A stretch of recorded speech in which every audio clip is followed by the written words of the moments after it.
Welcome to Hood Champion Boxing and Sports. In boxing, you find a way to win or you find a way to lose. Ryan Garcia returns to the ring on 9 April, fighting an African fighter named Emmanuel Tagao. But Oscar De La Hoya, he's Ryan Garcia's promoter, and he really believes that all roads lead to Ryan Garcia. Now, what I will say is Ryan Garcia has proven to be extremely resilient, and he's avoided a train wreck. His whole career could have been derailed when he was going through his mental health struggles. A lot of people didn't take him serious because after he announced he was having mental health struggles and ducked the Javier Fortuna fight, and you could say he was talking like he wanted a tank fight, then he didn't pursue that, and he chose to do something different. The Jojo Diaz and all these other guys, and then he just chose to just not fight at all, and said he had things he had to deal with personally, from a mental health aspect. And then you see him over there, I think it was in Mexico, with his girlfriend. And, that just sent the wrong message to a lot of people and left a sour taste in people's mouth, where they felt like, well, if he was struggling so much, with mental health issues, what's he doing out there in Cancun? And to be honest, that's probably one of the best things he could have done, is just get away, go somewhere with good energy around you, and just try to, relax and decompress. Ryan Garcia did get professional help. He says he has a better understanding of anxiety and depression.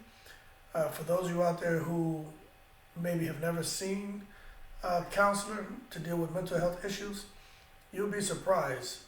Even if you just go there once a week, once a month, and just talk to somebody about anything that bothers you, or even the good things in your life, having a conversation with a trained professional who knows how to listen, how to ask questions, and who has the educational background to help you see things in a different light and put things in a different way for you, can make sense of good and bad things happening for you.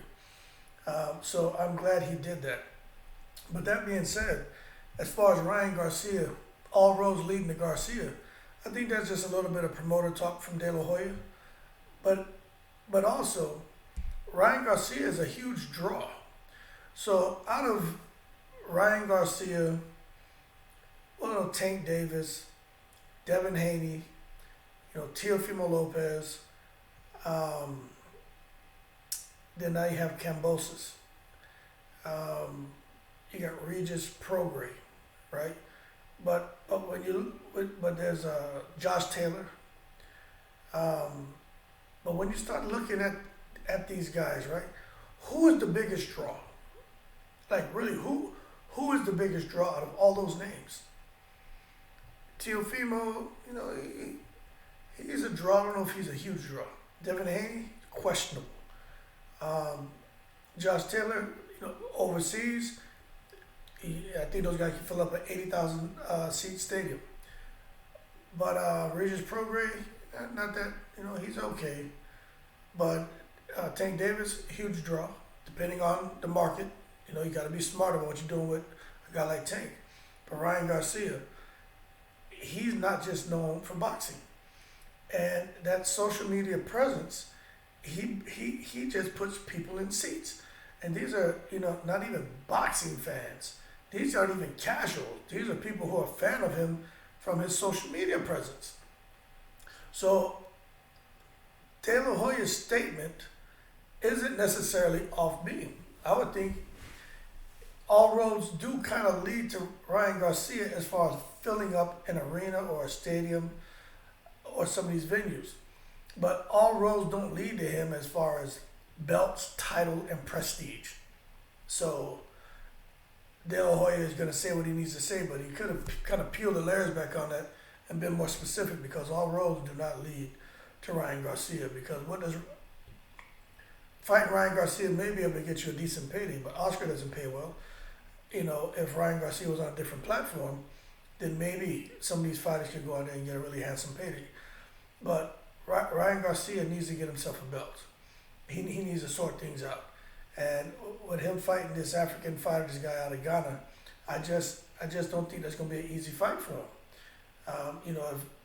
If you're familiar with boxing and these Ghanaian fighters, in particular those coming out of Bukum is a fighting, I want to say city. out of Ghana, Africa. You know, it's a fighting city. They're known for the boxers, and for him to go out here fighting this guy, he's definitely not a pushover.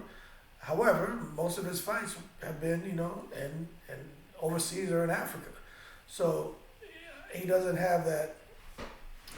He's not cut from that cloth of being really polished and fighting a bunch of different styles. So a lot of times you see guys come and they step up now to fighting a lot of guys who are elite fighters out of the States. They don't do well. It's a handful of them who come over and they make a noise, but there's not many Pacquiaos out there who can come stateside and just, it's like a damn typhoon when he hit the States. These other fighters aren't really doing that.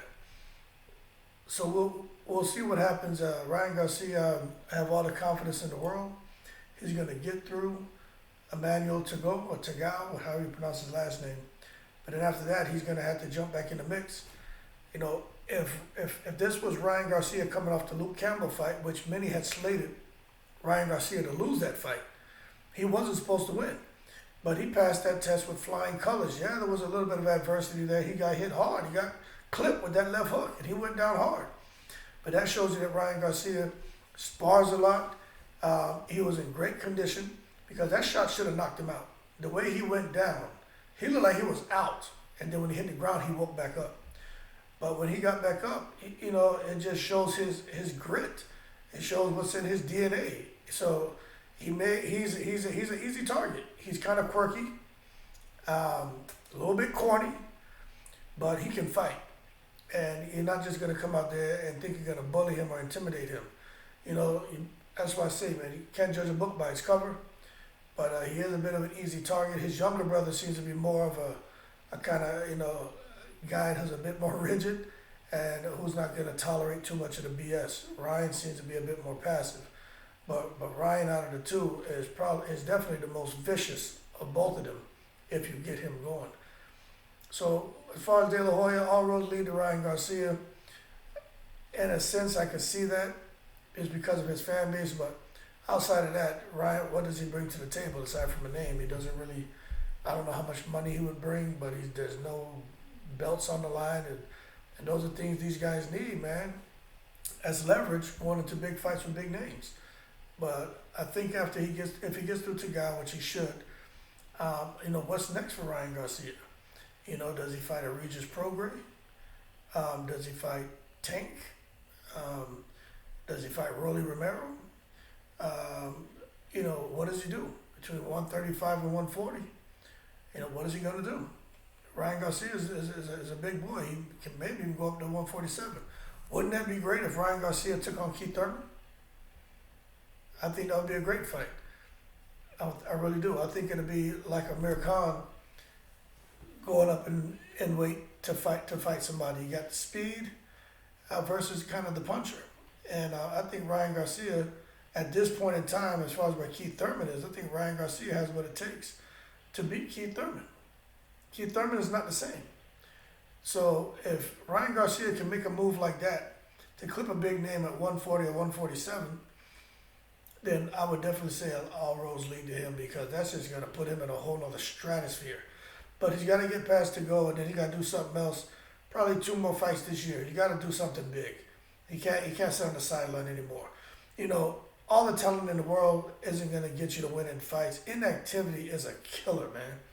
Inactivity is a career ender. Oscar De La Hoya was off 2 years, and then he came back and he fought.